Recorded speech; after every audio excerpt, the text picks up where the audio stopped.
Hey guys, welcome back to another week of Art Life. We're having a break from building my perfect studio this week because I've been doing loads of research about the history of the artist studio, and in making my dream studio it also got me thinking about other artists in the past and where they've worked.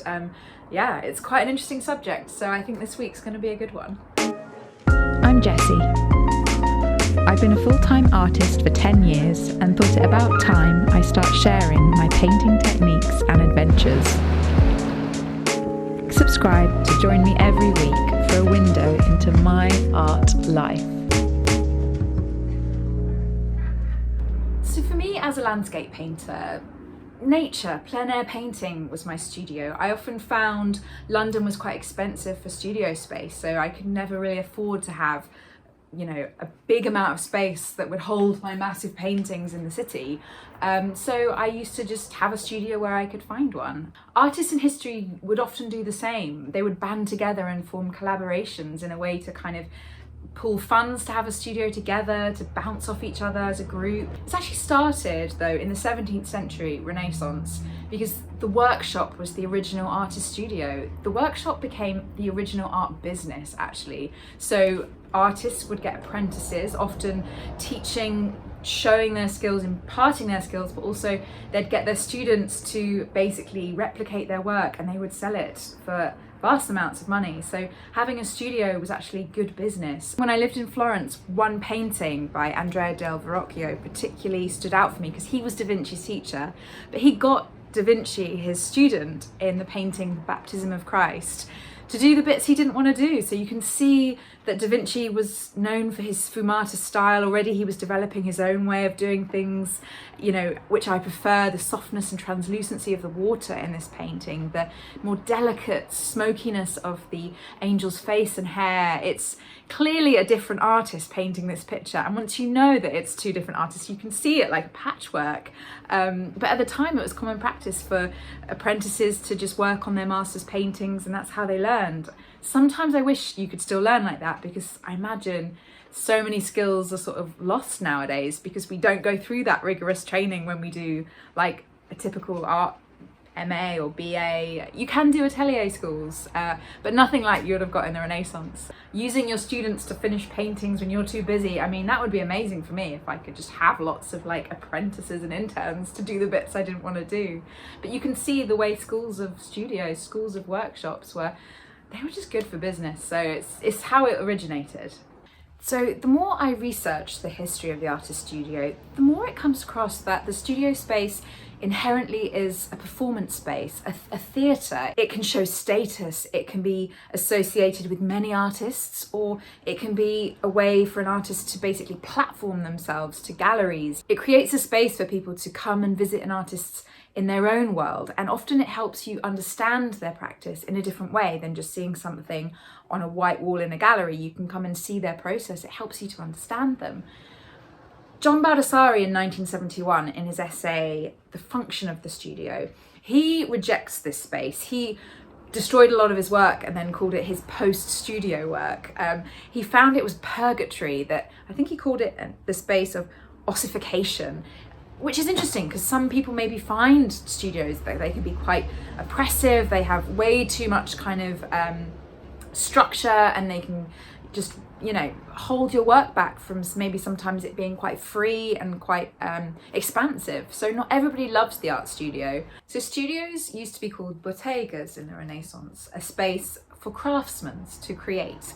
That then became the studiolos, which literally translate from Italian as a space to contemplate. This shift from the bottega to the studiolo essentially meant that there was a shift in focus, not just of making, but another level of learning, a contemplation and focus on art, which also would mean a new focus on the art as business, which also was a focus on capitalism and how the art world initially became something that would be about money as well as creativity. We see a lot in the 17th century, particularly with Flemish artists like Van Eyck, Rembrandt, Vermeer is a good one. They had a fondness for self-portraits. Rembrandt would always show this kind of crumbling studio space when in his self-portrait. The studio environment became something interesting for people to look at as a window into the artist's soul, perhaps. Vermeer is quite interesting because the way he shows his artist studio as he's painting his models, it's civilized, it's domestic, it almost actually adds to the value and status of his work because he's not in some grovel, he's not in some hovel, he's in a beautiful light space. That's where we start to see the arrival of the beauty of the artist studio, something which adds value to work. It's in the 18th century that stuff starts to get a lot more interesting. In 1648, I know that we see the arrival of the École de Beaux-Arts in France. It's basically artists shifting from apprenticeships to schools and institutions. Also, artists could then be associated with those schools, which would almost give them a boost and an access into the art world. And also maybe created an interior for avant-gardism. Yeah. This thing came about in the 18th century. It was called l'art pour l'art, basically meaning art for art's sake. Art was now becoming something which could be done without sort of stigma and a need for patronage and heavy sponsorship. The industrial age was happening, so materials became more readily available. Aluminium tubes of paint could now be accessible for artists, so they could go and paint outside. Plein air painting was born. There was less pressure around having to grind your pigments and have this established studio space. Studios could pop up anywhere. So this is where salon art was born. Bohemian, derelict parts of a city could suddenly be inhabited by artists. And this is where you see in Montmartre, the Village, East London, artists finding industrial spaces to call their own, and it's cheaper for artists as well to just create their own space. This also gets me onto another contemporary subject about gentrification and how artists are now being pushed out of in sort of the outskirts suburbs of cities. With rising prices, artists can't afford to live in spaces which were once considered the cheapest place where they could just create. So artists are constantly being pushed out, which is a tragedy because we need artists in cities. It's what makes it an interesting place to live. I found a quote a long time ago that said, for an artist, the terrain of a canvas and the terrain of real estate are the two preoccupations of any artist. Yeah, the artist studio is basically the second most important thing next to the kind of creation they're working on, and I can see why. Recently, artists like Jeff Koons, Andy Warhol, Damien Hirst are bringing back the Bottega way of working, being art producers, having huge teams of people helping them make their art for great profit. But because it is hard for artists to exist now, much more so, I think, in different ways than maybe it was in times gone by. So we are sort of seeing a return to the Bottega way of creating, often due to these kind of like really difficult studio problems that artists are having. Residencies are a really good way around this as well. Artist residencies are much more popular now, sort of sponsored scholarship spaces for artists who have graduated, art prizes for artists who have graduated from university. Basically, residencies are a way to have a studio temporarily in a really interesting space, often abroad or in an amazing landscape, somewhere you can go and visit, have a sabbatical from the hectic way of normal day-to-day life and just focus on your work. So artist residencies is also another interesting topic we could go into, particularly if you are a practicing artist and you're looking to inject a new artist network, a new environment into your work, you want to shake things up. I can't recommend enough residency spots. ArtQuest are a really good website for that if you're interested. They usually tell you artist opportunities that are coming up at the moment. Opportunities that you can find a studio that you normally wouldn't have done. I've done a few residencies in the past. I think where's the strangest one? The strangest one I did was probably in the Carrara Mountains at sort of a marble studio where I learned how to carve with marble, and I was living with a bunch of sort of amazing sculptors, and you'd go and for a few weeks you just live in the mountains, get eaten by mosquitoes, drink loads of good wine and learn how to sculpt literally where Michelangelo would pick up his hunks of marble. So we could maybe do an episode about marble carving. Let's do that at some point. Sorry, I digress. Back to art studios. We still have a fascination with the history of seeing an artist studio preserved.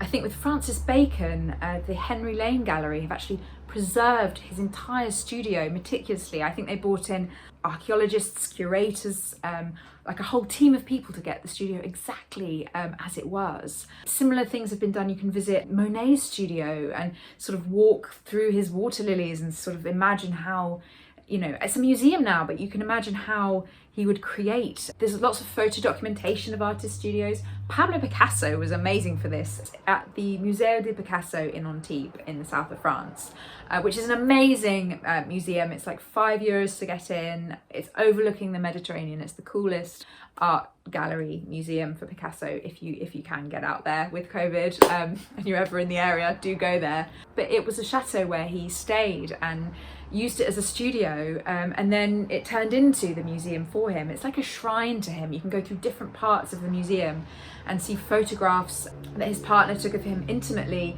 making ceramics, making huge murals. There's one, it's my favourite painting, Ulysses et les Sirènes. It's Odysseus and the Sirens, and he paints it and then he keeps it there so you can actually see it in its original setting. There's a lot of joie de vivre, like south of France infused paintings at this particular studio, but it shows how the studio environment sort of saturated the work. The like light, the warmth, the relaxed nature of the south of France living obviously affected his studio environment massively, and the work, you can see it, it's bright and bold, it's playful with a touch of kind of a nod to sort of neoclassicism, lots of satyrs, lots of beautiful colours. It's a lot of ceramics as well. It's a really interesting thing to see a studio that's been turned into a museum, because yeah, maybe there's more of an imprint if you can feel the ghost of the artist kind of walking through the same halls that you are. Does every artist kind of wonder if their studio will one day be like a shrine to them? It'll be a museum. Can you imagine if the studio I'm building now is actually going to be like one day a museum? That'd be quite cool. Although, do you really need it? In the day of digital art, you can just watch a video or Instagram and you can see everything, all the documentation you need to know is there. It's an interesting time. Imagine what Monet or Picasso would have done with Instagram and YouTube. There's a thought. So yeah, well, thanks for watching this week's episode of Art Life. There's not as much history as I would have liked on the artist's studio. Most of the history I found is actually bits and pieces I found from just reading artist biographies. If you are interested in the subject, do let me know in the comments below, and maybe, you know, I could share a little bit more about a certain artist's studio. I'd like to know a little bit more about Monet's floating studio. I picked up on a bit of that. Maybe I'll go a little bit more into that privately, and it could be a subject for another video. This is the thing, I do these videos and I get really excited by future ones, so I have to kind of I need to write it all down so I don't lose track of all the videos I want to make for you guys. So yeah, hope you enjoyed just this little bit about the artist studio. This is my current sort of situation. I've been painting this painting here this week while Rafe's sort of finishing building my dream studio. Hopefully I'll be in the next week or two, so watch out for the new space. Yeah, it's weird being back here actually. I need to sort it out. Maybe that'll be an episode, sorting out a studio and clearing up the piles and years worth of rubbish I've accumulated. So yeah, thanks for watching this week's episode. Don't forget to tune in next week for another update on what we've been up to, and I will see you guys maybe in the week on Instagram and stuff, so catch you later.